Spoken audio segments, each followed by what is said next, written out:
Title দেখে ভাবেন না যে 2026 শুধু বিএনপির জন্য একটা দুঃস্বপ্নের বছর হবে। 2026 ফ্যাসি বিরোধী সবার জন্য দুঃস্বপ্নের বছর হইতে পারে।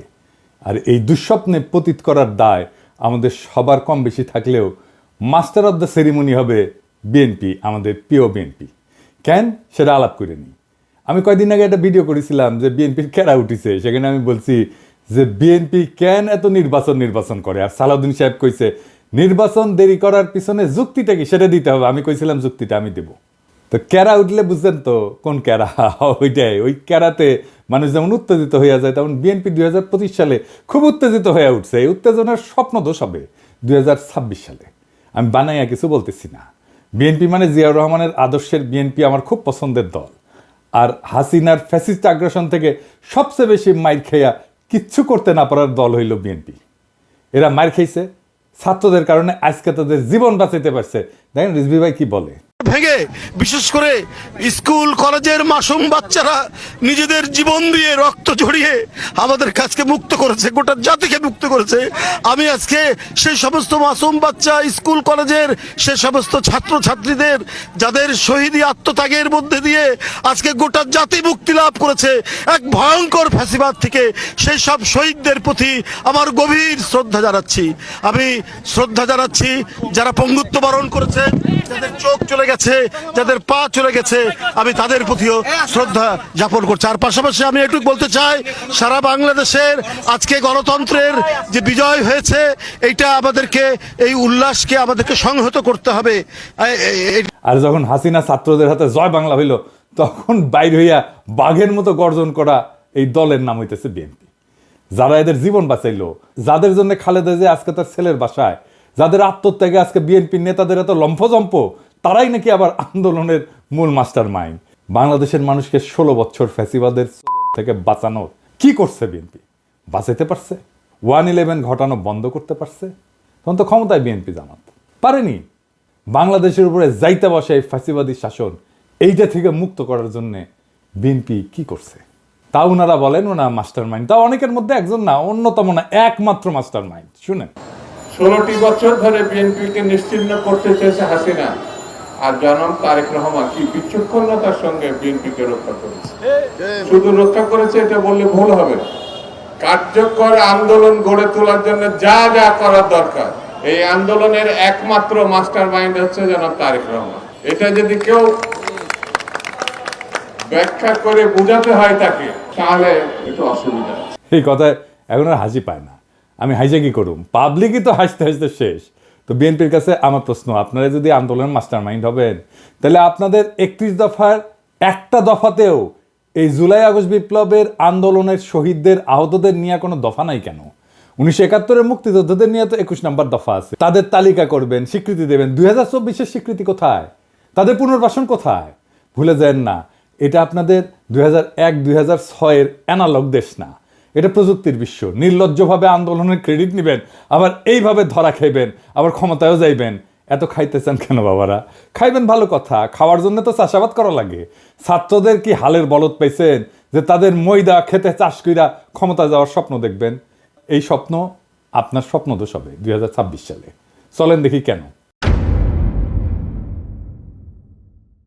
2026 বাংলাদেশের জন্য খুবই জটিল, খুবই কঠিন, খুবই অনিশ্চিত একটা বছর হবে। বাংলাদেশের মানুষকে হাসিনা সরকার উন্নয়নের যে মূলা দিছিল, ওই মূলা খেত দেখা 2021 সালে আমাদেরকে অনুন্নত রাষ্ট্র থেকে উন্নয়নশীল রাষ্ট্রের মর্যাদা দেওয়া হয়েছিল। মর্যাদা না, কিন্তু এই উন্নয়নশীল রাষ্ট্র হিসেবে বাংলাদেশের জন্য অপেক্ষা করতেছে কি কঠিন চ্যালেঞ্জ। সব চ্যালেঞ্জের কথা আজকে কমু না, তবে আমরা মাঝে মাঝে বিএনপির এইভাবে পরীক্ষা নেব। আপনাদের প্রথম চ্যালেঞ্জ হইলো না, সব চ্যালেঞ্জের কথা আজকে কমু না, আজকে কয়েকটা চ্যালেঞ্জের কথা কমু, বাকিগুলো খুঁজে বের করেন। আপনারা তো বহুত বুঝেন, সবার থেকে বেশি বুঝেন। আমাদের প্রথম চ্যালেঞ্জ হইলো 2026 সাল থেকে আমরা ইউরোপিয়ান বাজারে জিএসপি প্লাস পাবো না। জিএসপি হইলো সেই মেকানিজম যেটা দিয়ে ইউরোপিয়ান বাজারে আমাদের পণ্যের, বিশেষ করে গার্মেন্টসের শুল্কমুক্ত প্রবেশ নিশ্চিত করা হয়। এর মধ্যে অন্যতম হইল তৈরি পোশাক শিল্প। 2026 সালে জিএসপি প্লাস পাওয়ার অন্যতম শর্ত হইল সুশাসন, কলকারখানার শ্রমিকদের অধিকার নিশ্চিত করা। সুশাসনের কথা কইলাম না, ওইটা আপনারা কেমন পারবেন সেটা 2001-2006 সালের কথা মনে আছে, কিন্তু কলকারখানার শ্রমিকদের অধিকার নিশ্চিত করতে আপনারা যে পরিকল্পনা দরকার সেটা আপনাদের নাই। কেন জানেন? আপনারা হলেন ব্যবসায়ী আর বুর্জাদের নিয়ে তৈরি দল। গরিব মানুষরা রক্ত দেয় আর বড় লোকরা মাখন খায়। আপনাদের যারা জনগণের সাথে সম্পৃক্ত ছিল তাদের কি অবস্থা আমি একটু পরে দেখাবো। হ্যাঁ, কি অবস্থা, বের করে দেন, নয়তো মেরে ফেলে, পিঠে মরে যায়, বনে বাজারে ঘুমায় বেড়ায়। ঢাকায় এসে রিক্সা চালাইছে যে সমস্ত লোকেরা, দারোয়ান হয়েছে, পাঠাওয়ে কাজ করছে, তাদের কোনো খবর থাকে না। সবাই আইসা তখন টেকার লোভে জড়া হয় আশেপাশে, অর্থলোভী এলিট। আর এই রাসেলের মতো লোকেরা আপনাদের দলে ফিরতেছে, নতুন এসালমো হয়ে উঠতেছে। আপনাদের এক্সাম্পল দিই, আপনাদের তৃণমূলের নেতাকর্মীদের কি অবস্থা, আপনাদের যুব দলের নেতারে আর্মি পিটায় মেরে ফেলাইলো, দেখছেন বাচ্চাগুলোর কি অবস্থা? অথই পাথারে পড়ছে এই পরিবারটা। ভাই, এই দলের রাজনীতি করেন, এই দলের হয়ে আমার পেজে ঝাঁপায় পড়েন জিজ্ঞাসা নিয়ে, এই পরিবারের খোঁজ দিয়ে আমাকে জানান, এই পরিবারের সব দায়িত্ব আমি নেব। জি না, আমার টাকা নাই, আমি বড় লোক কেউ না, আমার বাপের জমিদারি ছিল না, ভিক্ষা করবো সবার কাছে। আমার ভিক্ষা চাইতে কোনো গ্লানি নাই। একটা লোক সারা জীবন বিএনপির রাজনীতি করে গেল, আর্মির পিটানিতে জীবন গেল, তার পরিবারকে বাঁচানোর জন্য পিনাকি ভিক্ষা করবে, আর পিনাকি শেষ জীবনে অপবাদ নেবে যে ভিক্ষা করার টাম করে কোটি কোটি টাকা আত্মসাৎ করেছে। আমি এগুলো জানি, হ্যাঁ এগুলো জানি, এটাই বাংলাদেশ। হ্যাঁ বুঝছাও। যাই হোক, আমার খোঁজ দিয়েন, এই পরিবারের দেখভাল করার দায়িত্ব যেন আমাকে দেন খোদা তাআলা, এই তৌফিক যেন দেন, ওনার পরিচয়টা দিয়েন, আমার সাথে যোগাযোগ করাই দিন। এই বিএনপিতে অলিগার ভিড়তেছে না, এদের টাকা কামানোর একমাত্র উপায় হইল শ্রমজীবী মানুষের শোষণ। এরা তো শ্রমিকদের বেতন দিবে না, কলকারখানায় উন্নত কাজের পরিবেশ তৈরি করবে না, কারণ এইগুলা করলে তো টাকা কামাবে কেমনে। তাই আমরা বিএনপির ক্ষমতায় আসলে জিএসপি প্লাস পাবো না, লিখে রাখেন। আর আমরা ইউরোপিয়ান বাজারে আমাদের যে অ্যাডভান্টেজ ছিল, পণ্যের যে অ্যাডভান্টেজ ছিল, আমরা যে দাম দিতে পারতাম সেটা আমরা দিতে পারবো না, সেটা হারাবো, লিখে রাখেন। আর একটা চ্যালেঞ্জ হলো 2026 সাল থেকে আমাদের উপর আন্তর্জাতিক কপিরাইট আইনের প্রয়োগ শুরু হবে। এর মানে কি জানেন? সব কিছুরই কপিরাইট আছে, বুঝছাও, সব কিছুর। ওই কপিরাইটে ফ্রি দিতে হয়।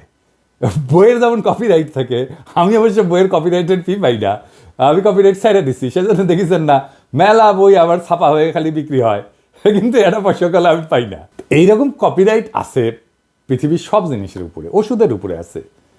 তো এই কপিরাইটের যখন প্রয়োগ শুরু হবে তখন ওষুধের কপিরাইটের ফি আমরা এখন দেই না, সেজন্য আমাদের দেশে ওষুধের দাম কম। এই কপিরাইট আইন প্রয়োগ শুরু হলে প্রথম ভিকটিম হবে আমাদের ওষুধ শিল্প। আজকে গরিব মানুষ যে ওষুধ 10 টাকা দিয়ে কিনে খেতেছে তার দাম হবে 500 টাকা। আমাদের তখন ওষুধ উদ্ভাবনের যে সূত্র, তার জন্য রয়্যালটি দিতে হবে, কপিরাইট ফি দিতে হবে। অলরেডি আসন্ন দাম বাড়ার সাথে মানুষের অভ্যাস তৈরি করে নেওয়ার জন্য আইএমএফ ওষুধের দাম বাড়ানোর জন্য পরামর্শ দিছিল এবং ভ্যাট প্রয়োগ করছিল। আমরা দাবরানি দিছি, প্রফেসর ইউনূসের সরকার তাৎক্ষণিক সিদ্ধান্তে বাতিল করছে। আমরা ধন্যবাদ জানাই। অবশ্যই এইরকম জনমুখী সিদ্ধান্ত বিএনপি নিতে পারবে না, কারণ তাদের তো ব্যবসায়ী ক্লাবকে টাকা কামানোর ধান্দা করে দিতে হবে। অর্থাৎ বিএনপি ক্ষমতা আসলে 2026 সালে ওষুধ রপ্তানি বাদ দেন, দেশের মানুষকে কম দামে বা এখনকার দামে ওষুধ সরবরাহ করতে পারবেন না আপনারা। দেখেন আব্দুল মুক্তাদির কি বলেন, উনি ইনসেপ্টা কোম্পানির মালিক, আমার কালে বস ছিলেন ক্ষুদ্রকালে। 26-এর পরে আমাদের দেশে আর প্যাটেন্টেড ওষুধ তৈরি করতে পারবো না। সেগুলির জন্য আমাদেরকে রয়্যালটি দিতে হবে এবং অনেক ওষুধের দামই এমন হতে পারে, যেমন একটা এক্সাম্পল দেই আপনাদেরকে। আপনারা যদি হেপাটাইটিস সি এর আমরা যে ওষুধটা বাংলাদেশে তৈরি করি সেটার দাম হলো মাত্র $6, আর সেটা বাইরে বিক্রি হয় $1000 একটি ট্যাবলেট।